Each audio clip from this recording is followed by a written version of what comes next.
Dans cette exposition, si on peut euh, indiquer ce que l'on verra, peut-être on peut le dire de plus spectaculaire, de plus significatif aussi du parcours qu'on propose au public, donc qui est notre choix, j'allais dire notre parcours, oui c'est un peu notre parcours parce qu'on choisit les pièces et les thèmes. On rentre dans l'exposition par un endroit assez vaste dans lequel il y a des perches sculptées récentes, mais c'est l'endroit très important où se feront les coutumes d'accueil. Donc il fallait, pour une exposition sur la Kanak, euh, qu'on puisse disposer de cet espace, que ça puisse être fonctionnel de ce point de vue-là.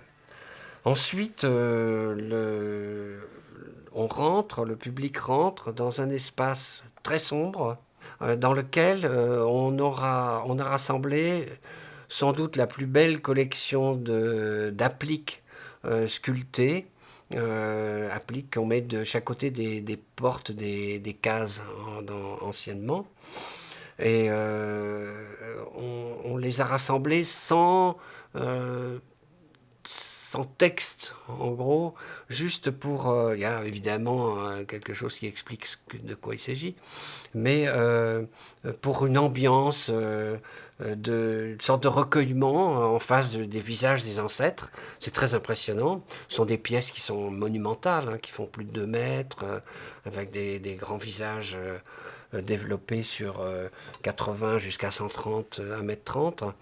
En bois, ces grands arbres de houppe. Et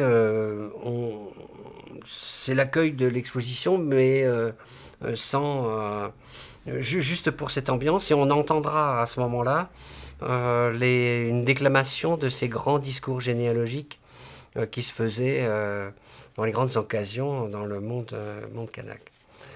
Ensuite, on rentre vraiment dans le propos de l'exposition, dans un endroit où on explique cette thématique des visages et des reflets.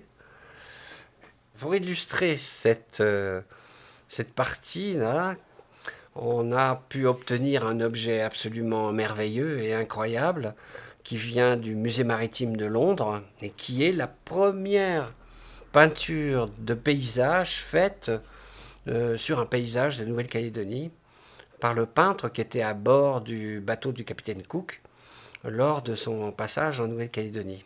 Vraisemblablement une vue de l'île des Pins. Il n'a pas été peint sur place parce que c'est un grand tableau.